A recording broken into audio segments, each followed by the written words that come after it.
Halo semuanya, jumpa lagi di video reaksi Noe hari ini ya.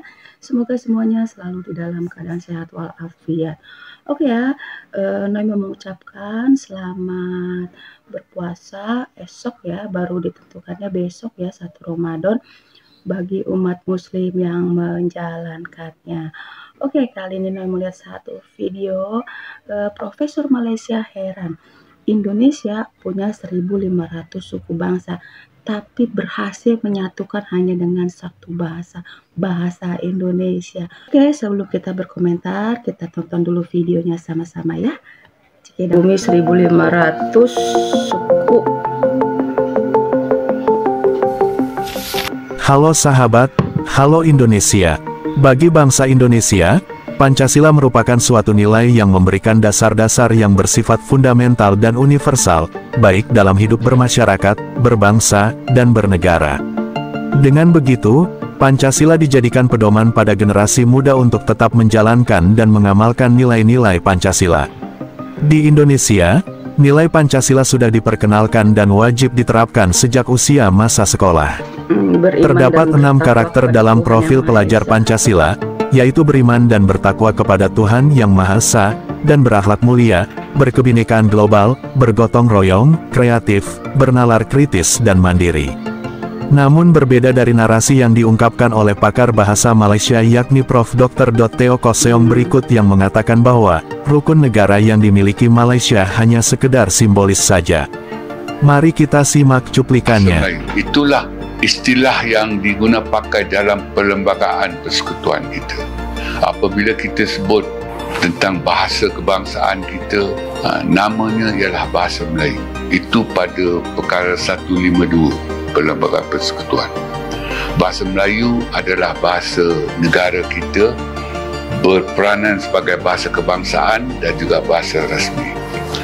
Istilah bahasa Malaysia ini datang kemudian sebagai satu cara untuk mempertingkatkan perpaduan, dan kita pinjam dari Indonesia.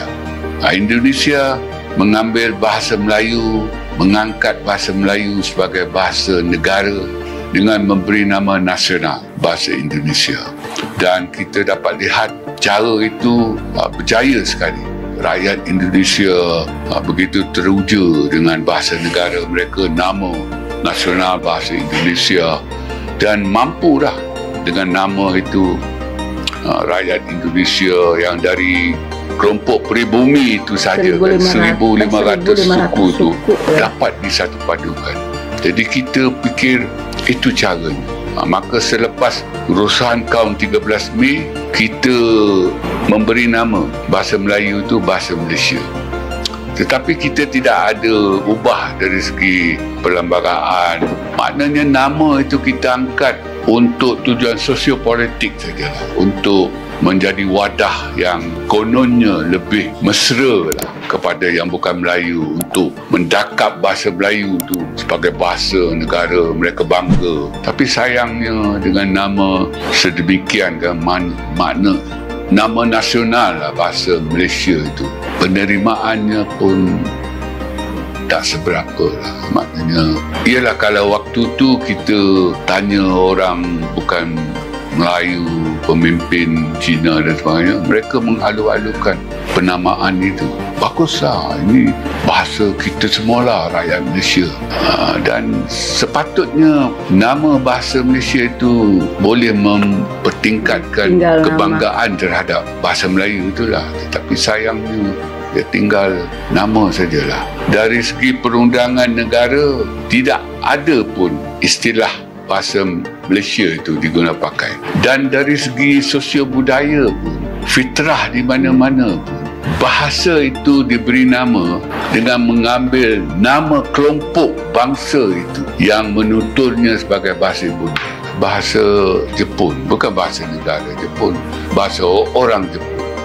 Kan? Walaupun kita kata bahasa Indonesia itu, kalau dalam bahasa Inggeris dia tak panggil Indonesia language, Indonesian. Bila ada Indonesian tu orang lah. Dan kalau kita guna bahasa Malaysia, nama Inggerisnya Malaysian, bukan Malaysia language. Contoh bahasa Inggeris kan dituturkan di Australia, dia tak bagi pun nama bahasa Australia kan, bahasa kelompok Asal-usul di Inggeris. Bahasa Inggeris dituturkan di Kanada pun bukan bahasa Kanada, bahasa Inggeris. Dia mula di England kan, orang Inggeris. Pergi ke Amerika pun English juga. Dia American English lah. Dia lain daripada British English. Jadi kita banyak benda kita gagal. Maknanya kita mengambil rukun negara kita pun dari Indonesia juga, iaitu Pancasila mereka kan. Dan Pancasila di sana begitu berjaya. Kita di sini tak berjaya. Berjaya pada tahap awal saja. Ingat 5 prinsip itu. Tahap ingat saja. Hafal saja. Sepatutnya kerajaan kita langkah daripada hafal ingat kepada faham. Kita harus memahamkan rakyat, anak-anak di sekolah itu tentang makna setiap prinsip itu, rukun negara sebagai keseluruhannya, dan sekarang diangkat 5 cita-cita negara itu. Lepas faham, kita nak hafal angkat dan ingat, nilai aman. Jadi kita berhenti pada tahap hafal dan ingat. Yang itu kita hadapkan. Hafal 5 prinsip dari sekolah rendah sampai tua pun masih ingat lagi. Jadi entahlah, di Malaysia ni banyak perkara yang baik tetapi tak ke mana sebab kita lemah dari segi pelaksanaan. Kita hangat-hangat mula-mula memang kita sasar. Lepas itu kita tersasar. Kita tersasar. Ya. Begitulah realita bahasa Melayu di Malaysia. Dalam video tersebut pakar studi etnis Malaysia dengan jelas menyatakan bahwa mereka telah gagal bahkan telah tersesat untuk menggunakan bahasa Melayu dalam menyatukan masyarakat multiras negeri itu. Apa pendapat Anda? Jadi memang negara Malaysia itu tidak bisa seperti negara kita Indonesia ya, karena memang walaupun sama-sama berdasarkan dari bahasa Melayu, tapi Malaysia itu tidak seberhasil Indonesia bisa menyatukan berbagai macam suku yang ada di negaranya hanya dengan satu bahasa. Bahkan Profesor Malaysia ini pun mengatakan bahwa mereka pun meminjam rukun negara dari Indonesia tapi hanya sebatas tahu dan hafal saja gitu ya, tapi tidak memahami dan juga tidak menjalankan ataupun menerapkannya dalam kehidupan keseharian mereka di negaranya. Oke, kiranya sampai di sini dulu video reaksinya. Terima kasih banyak karena kalian sudah menonton video ini. Semoga video ini bisa menambah wawasan dan ilmu pengetahuan untuk kita semua. Terima kasih banyak, jaga selalu kesehatan, sampai jumpa di video reaksi selanjutnya.